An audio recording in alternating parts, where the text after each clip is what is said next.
Assalamualaikum warahmatullahi wabarakatuh. Bertemu lagi dengan Ibu di mata pelajaran PKWU. Selamat datang kembali ke anak-anak kelas 12. Nah, sekarang kita akan melanjutkan materi yang sebelumnya. Kemarin kan di video perhitungan harga jual produk part 1, Ibu sudah menjelaskan tentang full costing ya, tentang bagaimana cara membuat laporan perhitungan biaya atau perhitungan harga jual produk dengan metode full costing. Nah, sekarang kita akan membahas perhitungan harga jual produk dengan metode variable costing. Nah, kita bahas dulu sedikit tentang metode full costing agar kalian tidak lupa metode full costing itu apa. Jadi metode full costing ini adalah perhitungan harga jual produk dengan menjumlahkan seluruh akun yang digunakan dalam laporan perhitungan ini secara sekaligus. Jadi tanpa dipisah-pisah, itu disebutnya metode perhitungan full costing.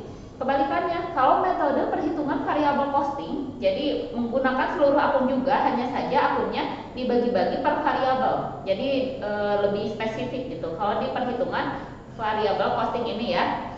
Nah, kalian bisa lihat di papan tulis yang sudah Ibu tulis di sini. Di sini ada tabel variable costing. Nah, bagaimana cara mengerjakan tabel ini?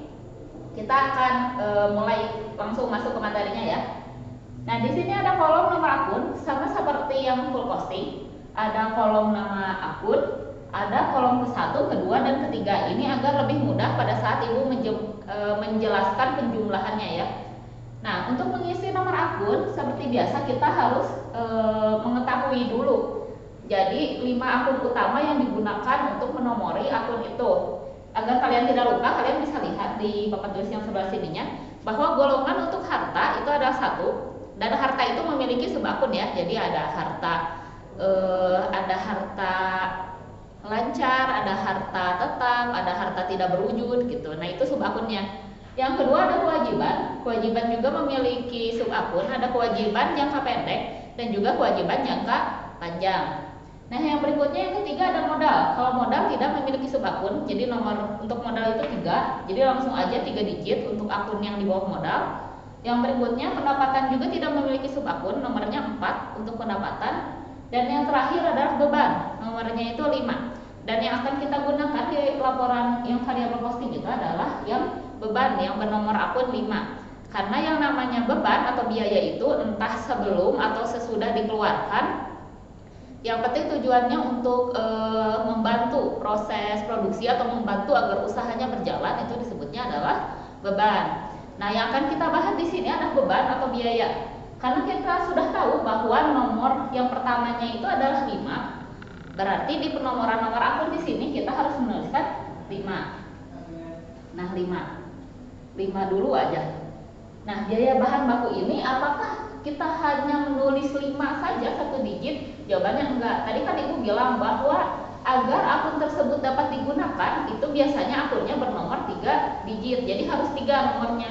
Berarti kita tambah aja 511. Karena biaya bahan baku ini adalah biaya dengan urutan pertama yang ada di beban gitu. Jadi biaya bahan baku 511. Boleh nggak kalau misalkan kita menyimpan nomor akun yang lain untuk beban? Kalau bukan perusahaan, ini kan perusahaan manufaktur ya kategorinya yang kita bahas. Kalau di perusahaan jasa boleh nggak kita menyimpan beban listrik pertama misalkan atau beban air pertama? Nah, itu boleh saja. Jadi penomoran nomor akun ini kondisional, tergantung laporan kalian gitu. Kalian ingin membuat laporannya seperti apa? Tidak harus biaya bahan baku ini 511. Tapi biaya bahan baku ini wajib nomornya 5 depannya. Kenapa? Karena ini adalah golongan beban atau biaya. Seperti itu ya. Nah, agar kita lebih mudah, kita tuliskan dulu aja rumusnya. Rumusnya itu ada di sampingnya.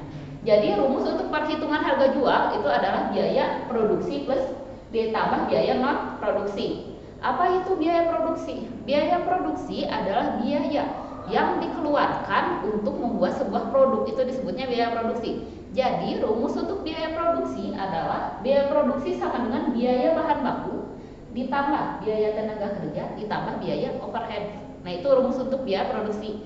Kalau untuk biaya non produksi ya berarti rumusnya ada biaya non produksi sama dengan biaya administrasi umum ditambah biaya pemasaran, kayak gitu.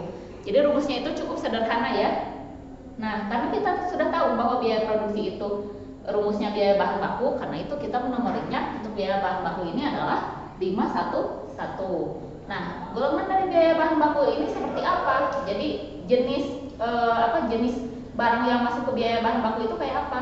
Misalkan jika kalian ingin membuat tote bag, misalkan ingin membuat tote bag yang berbahan dasar kain, maka kain adalah disebutnya biaya bahan baku kain. Jadi tanpa adanya kain, maka tote bag tersebut tidak akan bisa dibuat. Kenapa ya? Karena bahan bakunya itu kain gitu.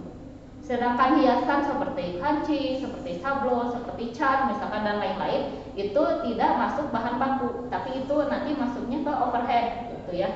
Nah, karena kita sudah menuliskan kain, maka nomor untuk kain ada 511.1. Kenapa nomornya jadi 4 digit, enggak 512 aja? Karena kain adalah mencek urang anakna dari biaya bahan baku gitu. Jadi turunan dari biaya bahan baku. Karena itu nomornya 4 digit, 511.1 kayak gitu. Kalau ada lagi misalkan apa gitu di sinilah silahkan terserah kalian. Yang penting masih berhubungan dengan bahan baku. Nah, kain disimpan di sini harganya jadi Rp sekian. Jadi XXX ini untuk nominal dari harga kain tersebut yang digunakan. Tulis di sini. Nah, yang berikutnya tulis di sini, kalau nggak ada ya satu aja yang ditulis. Nah, yang berikutnya adalah total biaya bahan baku. Untuk total biaya bahan baku tulis di pinggirnya. Jadi jangan disatukan dalam satu kolom. Jadi untuk harganya tulis di kolom pertama, totalnya tulis di kolom kedua. Seperti itu ya.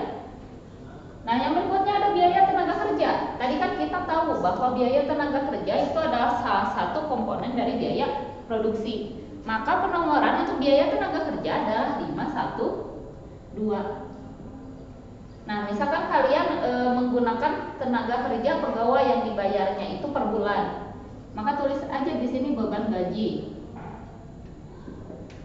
Beban gaji. Nah, beban gaji kan turunan dari biaya tenaga kerja, berarti nomornya ada 512.1.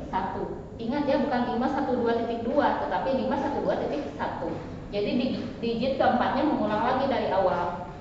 Nah, tulis aja di sini angkanya berapa. Jadi total biaya tenaga kerja seperti biasa tulis di kolom kedua. Nah, yang berikutnya yang ketiga adalah biaya overhead variabel. Biaya overhead variabel itu kan masuk ke sini. Biaya produksi, biaya overhead. Apa itu biaya overhead? Biaya overhead adalah biaya yang mendukung proses produksi agar produknya itu dapat selesai gitu, dapat selesai. Tapi apakah dengan menggunakan biaya overhead? Bisa, tapi tidak maksimal gitu. Jadi kalau misalkan tote bag-nya ingin menggunakan hiasan, maka hiasan tersebut adalah biaya overhead. Misalkan kalian ongkos dari tempat bahan baku ke tempat produksinya, itu disebutnya biaya overhead. Jadi biaya overhead ini adalah biaya pendukung yang mendukung agar produk kalian itu dapat selesai dengan baik gitu. Maka biaya overhead kita tulis aja misalkan sleting, terus cat misalkan untuk mewarnai tote bag-nya.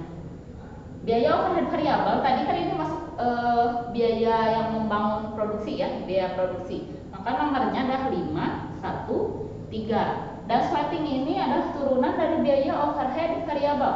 Maka nomornya 513.1. Cat juga sama, cat juga adalah turunan dari biaya overhead variabel. Berarti nomornya adalah 513.2 seperti itu. Nah, sekarang kita tulis harga untuk sleting, harga untuk cat. Setelah kita tahu berapa harganya, dijumlahkan, simpan di kolom nomor 2, jadi total biaya overhead variabel seperti itu. Nah, jumlahkan ketiganya, biaya bahan baku ditambah biaya tenaga kerja ditambah biaya overhead variabel menjadi HPP variabel. Apa itu HPP variabel? Harga pokok penjualan variabel. Jadi maksudnya harga pokok produksi variabel. Jadi maksudnya yang diperlukan totalnya untuk memproduksi itu adalah sekian. Seperti itu. Nah, sekarang kita maju ke yang berikutnya, masih di variabel. kita akan membahas tentang biaya non produksi. Tadi kan Ibu katakan bahwa biaya non produksi itu terdiri dari biaya administrasi dan umum dan biaya pemasaran. Karena ini adalah variabel costing, jadi dibagi per variabel, ada biaya overhead variabel dan biaya overhead tetap. Nanti juga ini dibagi ya.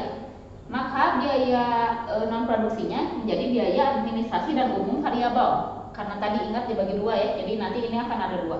Biaya pemasaran variabel. Nah ini maksudnya kayak gimana? Jadi maksudnya itu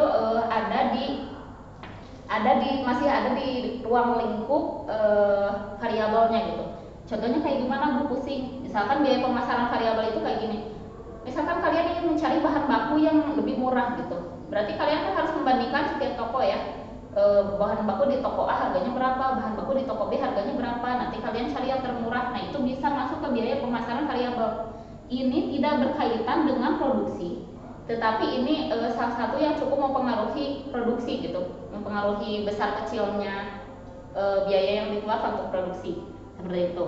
Nah, nomor untuk biaya administrasi dan umum variabel itu bisa dinomori yang berikutnya 514 dan biaya pemasaran jadi 515 kayak gitu. Simpan di kolom pertama atau di kolom kedua juga boleh sih sebenarnya.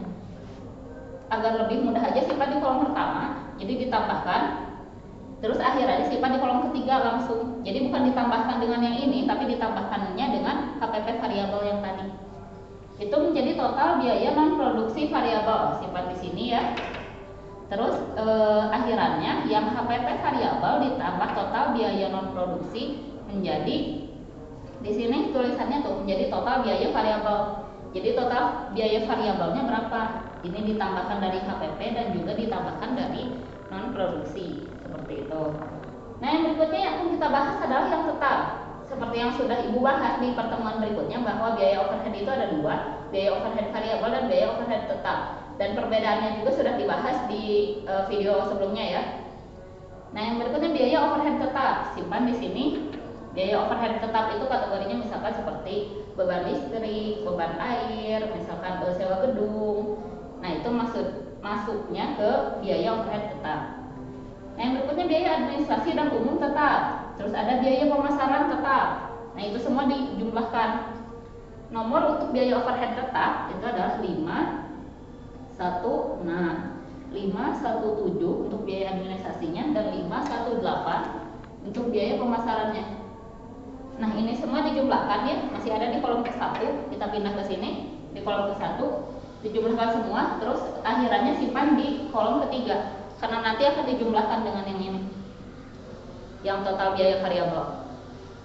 Setelah dijumlahkan itu menjadi total biaya tetap, tinggal ditambahkan aja antara total biaya variabel dengan total biaya tetap, itu menjadi total HPP, dan inilah yang kita cari, total HPP. Nanti rumusnya itu untuk menentukan berapa sih modal untuk satu buah produk. Misalkan kita tahu bahwa modalnya itu 1 juta misalkan. Nah, 1 juta tersebut bisa menghasilkan 100 produk misalkan. Nah, untuk mengetahui berapa modal per satu produknya itu tinggal dibagi aja. Jadi 1 juta dibagi 100 berapa? Itu menjadi harga atau modal untuk satu buah produk. Apakah dijualnya segitu ya enggak. Jadi itu belum ditambah dengan keuntungan yang kalian inginkan. Kayak gitu ya. Nah, segitu dulu untuk nanti pembahasan bagaimana cara menentukannya. Untuk rincinya nanti di video pertemuan yang berikutnya aja agar tidak terlalu panjang yang ini. Segitu aja materinya ya. Terima kasih yang sudah menonton video perhitungan harga jual produk yang part berapa ya? Part 3 sepertinya. Part 3 video ini. Seperti biasa, jika ada yang ingin ditanyakan silahkan tuliskan di kolom komentar postingan Classroom Ibu ya. Terima kasih yang sudah menonton. Silahkan di like dan subscribe agar kalian lebih mudah untuk mencari video Ibu. Wassalamualaikum warahmatullahi wabarakatuh.